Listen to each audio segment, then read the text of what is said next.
பக்தி யுகம் நேயர்களுக்கு என் முதற்கண் வணக்கம். நான் உங்கள் மணிகண்டன் பிரபாகரன். இன்னைக்கு சீஃப் கெஸ்ட்டாக யார் வந்திருக்காங்கன்னு பார்த்தீங்கன்னா JMS சந்திரமௌலி வந்திருக்காங்க. ஃபர்ஸ்ட் ஆஃப் ஆல் அவரை வெல்கம் பண்ணிடலாம். வணக்கங்க ஐயா. வணக்கம். எப்படிங்க? நல்லா சூப்பரிங்க. ஸோ கடந்த எபிசோடில் பார்த்தீங்கன்னா நம்ம வந்து இந்த கோச்சார ரீதியாக இருக்கிற விஷயத்தில் பார்த்துட்டு இருக்கோம். அதாவது 4 கிரக பயிற்சியாக இருக்குது, இந்த வாரப்பலன் மாசப்பலன் இருக்குது. உண்மையிலே இதெல்லாம் எவ்வளோ வந்து மனித வாழ்வில் வந்து யூஸ்ஃபுல்லாக இருக்குது அப்படிங்கிறத பற்றி பேசிகிட்டு இருக்கோம். அந்த வகையில் இன்னைக்கு பார்க்கக்கூடிய லக்னம் துலா லக்னம். துலா லக்னத்துக்கு கிட்டத்தட்ட இந்த மார்ச் 30 வரைக்குமே கோச்சார ரீதியாக எல்லாம் பிளேஸ்மெண்ட் ஆகுறாங்க. ஸோ நம்ம ஜூன் மாத கணக்கு கூட எடுத்துக்கலாம். ஜூன் மாதத்துலேருந்து எப்படி இருக்க போகுது அப்படின்னு கொஞ்சம் பலனை சொல்லுங்கய்யா. அதாவது கோசாரம் மட்டுமே வச்சு நாம் நிகழ்வுகளை வந்து அசியூம்ஷன் பண்ணவே கூடாது. ஆனால் இது வந்து இன்னைக்கு நடைமுறையில் ஜோதிடத்தை கொண்டு போகிறதுக்கு இந்த கோச்சார பலன்கள் உதவுது. இப்போ ஒரு பாவம் அப்படின்னா என்னன்னு மக்களுக்கு தெரியணும், நட்சத்திரம் எங்கே இருக்குன்னு தெரியணும், அந்த நட்சத்திரத்தில் எந்த கிரகம் போனால் என்ன பலன்னு தெரியணும். இந்த பொது அறிவை வளர்த்துக்கிறதுக்கு தான் இந்த மாதிரி வீடியோக்கள் எல்லாம் உதவுங்கிறது தான் என்னுடைய நம்பிக்கை. ஆனால் மக்கள் வந்து இது கதை கேட்குற மாதிரி சுவாரஸ்யமாக பழகிட்டதுனால எனக்கு வந்து ராசிக்கு நல்லா இருக்கு அப்படின்னு நினச்சிக்கிறாங்க. ஆனால் எதுக்கு நல்லா இருக்குங்கிற கேள்வியை கேட்டுக்கணும். இப்போ நம்ம வந்து கேள்விக்குரிய பாவம் அப்படின்னு ஒன்று இருக்குது. இப்போ ஒருத்தருக்கு 12 பாவமும் 12 கேரக்டரை கொடுக்கும்போது லக்ன பாவம் மட்டும்தான் காமன். அந்த காலத்தில் லக்னத்தை மட்டும் எடுத்து பலன் சொல்லிட்டு போயிட்டாங்க. இப்போ அப்படி இல்லை, கேள்வி பலவாக இருக்குது. இப்போ நீங்கள் ஒன்றும் இல்லை, ஒரு படிக்கிற பையனுக்கு 4ஆம் இடம்ங்கிறது தான் கல்வி. 4-8 தொடர்பு இருந்தால் அவனுக்கு படிப்பு வராது. இப்போ அதே 4-8 தொடர்பு இருக்கிற ஒரு நபர் வந்து எனக்கு வீடு கட்டலாமான்னு கேட்டால் அமோகமாக கட்டலாம், நல்லா இருக்குன்னு சொல்லணும். இப்போ இவ்வளவு முரண்பாடு இருக்குல்ல. ஆனால் லக்னத்துக்கு 8 வருதுன்னு அந்த காலத்தில் சொல்லிட்டாங்க. அதனால் நான் இப்போ கோச்சார பலனை எப்படி பார்க்கணுன்னு சொல்கிறேன்னா, ஒவ்வொருத்தருக்கும் தனிப்பட்ட ஜாதகத்தில் திசாபுத்தியை மைண்டில் வச்சுக்கோங்க. அந்த திசாபுத்தி கிரகமானது திசை புத்தி அந்தரம் சூட்சுமம், இந்த கிரகங்கள் கோச்சாரத்தில் என்ன நட்சத்திரத்தில் போகுது, எந்த பாவத்தில் போகுது, என்ன நட்சத்திரத்தில் போகுது, அதன்படி பலனை பாருங்கள். அந்த வகையில் என்னுடைய சிஸ்டத்தில் இருக்கிற விஷயம் என்னென்னா, தினப்பலன் பார்க்கணும்னா உங்கள் லக்னம் எதுவோ அதிலிருந்து சந்திரன் எங்கே போகிறாரோ அந்த பாவத்தை இயக்குறாருன்னு வச்சுக்கோங்க. இப்போ துலா லக்னத்துக்கு லக்னத்தில் இருந்தால் ஊக்கமும் ஆக்கமும் அவங்க சுறுசுறுப்பாக இருப்பாங்க. 2ல் இருந்தால் பணம் ஈடுபாடு இருக்கும். 3ல் இருந்தால் பிரயாணம் பண்ணுவாங்க. 4ல் இருந்தால் பொருள் சார்ந்து இயங்குவாங்க. 5ல் இருந்தால் பாச நேசத்தில் இயங்குவாங்க. 6ல் இருந்தால் வேலை இன்ட்ரெஸ்டாக இருக்கும். 7ல் இருந்தால் எதிர்பாளர் கஸ்டமரோட பேசுவாங்க. 8ல் இருந்தால் துன்பப்படுவாங்க. 9ல் இருந்தால் சாமி கும்பிடுவாங்க.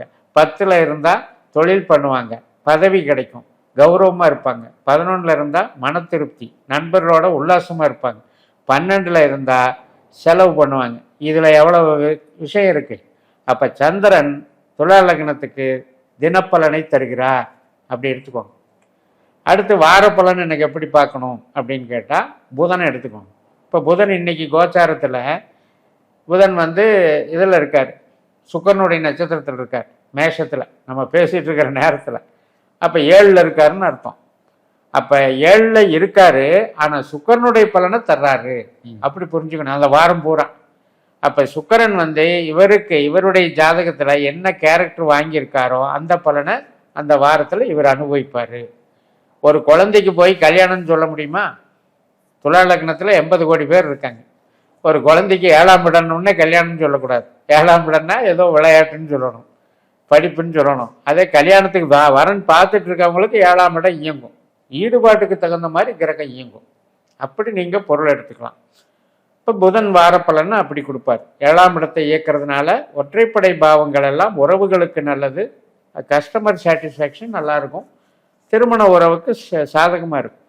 இப்போ மாசப்பலன் அதுக்கு வந்தீங்கன்னா சூரியன் எடுத்துக்கணும். இப்போ சூரியன் இப்போ வைகாசி மாதம் முடிஞ்சு ஆனி மாதம் ஜூன்னே வச்சுக்கோங்க. நீங்கள் ஜூன் தான் சொன்னீங்க. அப்போ ஆனி மாதத்தில் 9ல் இருக்கார் மிதுனத்தில்.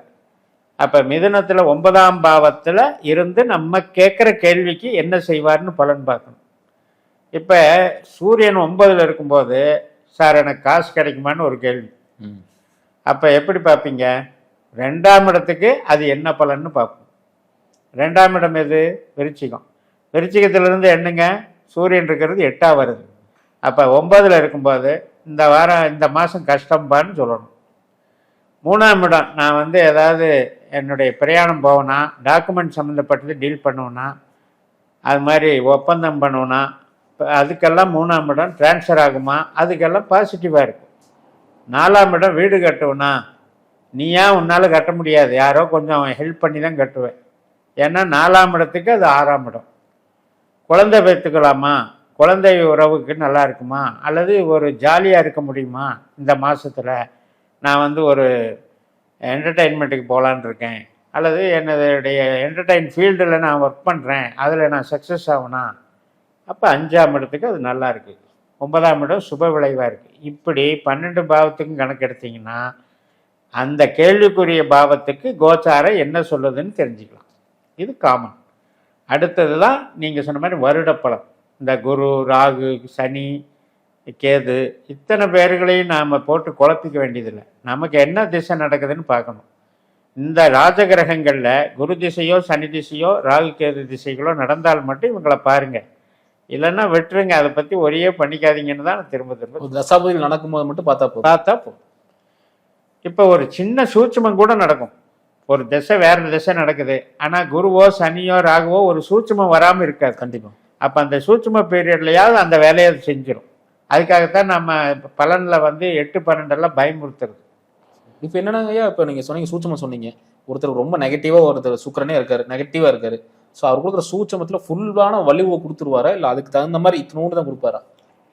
அந்த அட்டிங்கிற ஒரு குடம் பாலுக்கு ஒரு துளி விஷம் போதும். அப்போ ஒரு கெட்ட புத்தி அந்தரம் சூட்சமங்கிறது சின்ன பீரியடாக தான் இருக்கும், ஆனால் தலை குப்புற கீழே விழுந்துருவோம்.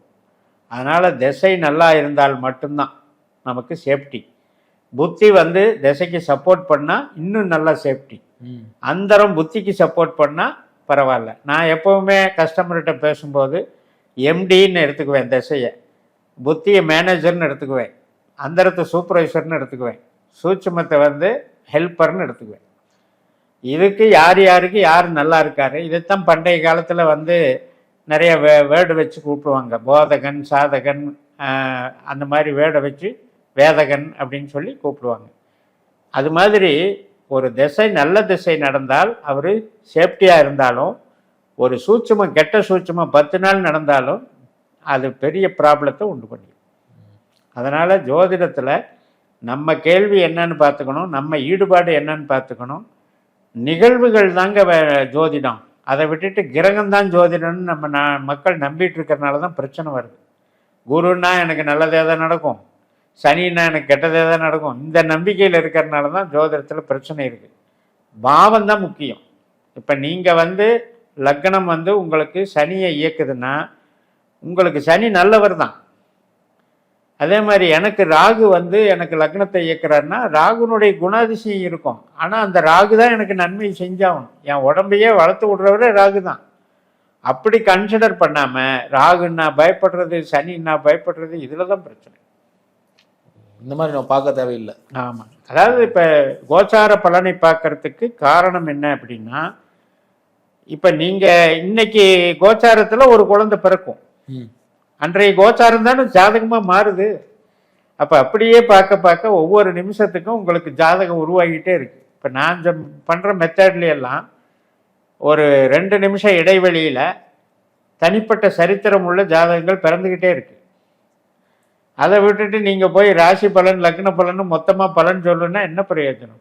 2 நிமிஷம் இடைவெளியில் ஜாதகமே மாறுது, பல காம்பினேஷனில் உருவாகிட்டு இருக்கு. இப்போ நம்ம முதல்ல பேசணும் இல்லையா, 12 × 12 144 ஃபேக்டர்ஸ் இருக்கு.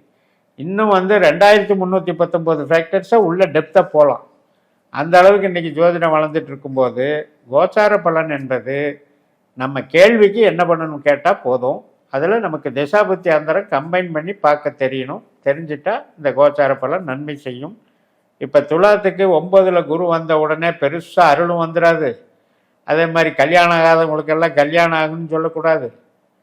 இது வந்து நமக்கு திசாபுத்தி நடக்குதா, நமக்கு குரு கல்யாணம் பண்ணி வைக்கிற கிரகமா, இதை பார்த்துட்டு தான் அந்த வலிமையை அங்கே பார்க்கணும்.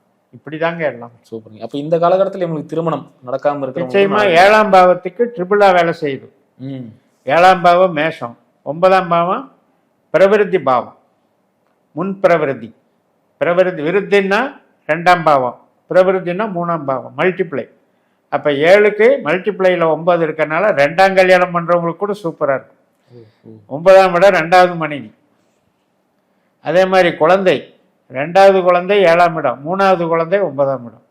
இப்படி கேள்விக்கு தகுந்த மாதிரி எடுத்துக்கலாம். 9 அகம் சார்ந்த விஷயத்துக்கெல்லாம் நன்மை பண்ணும், பொருள் சார்ந்த விஷயத்துக்கு நல்லா இல்லை.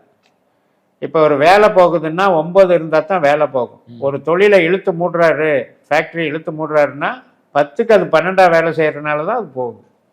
யாருக்கெல்லாம் குரு திசை நடக்குதோ அவங்களுக்கு 10ஆம் கிரக ஆதிக்கமாக இருக்கிறவங்களுக்கு இந்த சமயம் வந்து நல்லா இல்லை. ஆனால் ஜென்ரலாக நம்ம என்ன சொல்கிறோம், 9ல் குரு வந்துச்சு ஆஹா ஓஹோன்னு எல்லாத்துக்கும் நல்லதுன்னு எடுக்கிறோம். அப்படி எடுக்கக்கூடாது. 10க்கு அது 12, 10க்கு அது 12 வேலை செய்யும், 2க்கு அது 8, 6க்கு அது 4. அப்போ பொருள் சார்ந்த விஷயங்களுக்கு 9 நல்லா இல்லை, அருள் சார்ந்த விஷயத்துக்கு நல்லா இருக்குது. நீங்கள் வந்து ஒரு உபாசனை எடுக்கிறீங்க, ஒரு தீர்த்த யாத்திரை போகிறீங்க, சேத்திராடனம் போகிறீங்க, பெரியவங்ககிட்ட ஆசீர்வாதம் பண்ணுறீங்க, குலதெய்வ கோயில் காரியம் எடுத்து செய்கிறீங்க, அதுக்கெல்லாம் நல்லாயிருக்கும். அப்போ எதுக்குன்ற கேள்விக்கு தான் நமக்கு பதில். சூப்பருங்க. ரொம்ப ரொம்ப நன்றிங்கய்யா, அருமையாக சொன்னீங்க. அடுத்தடுத்த காரணம் சந்திக்கலாங்கய்யா. நேர்களே, இந்த வீடியோ உங்களுக்கு பிடிச்சிருந்தா மறக்காமல் லைக் பண்ணுங்கள், ஃப்ரெண்ட் அண்ட் ஃபேமிலி ஷேர் பண்ணி கொடுங்க. இதே மாதிரி இன்னொரு காணொளி சந்திக்கும் வரை உங்கள் விடைபெறுவது உங்கள் மணிகண்டன் பிரபாகரன். நன்றி, வணக்கம்.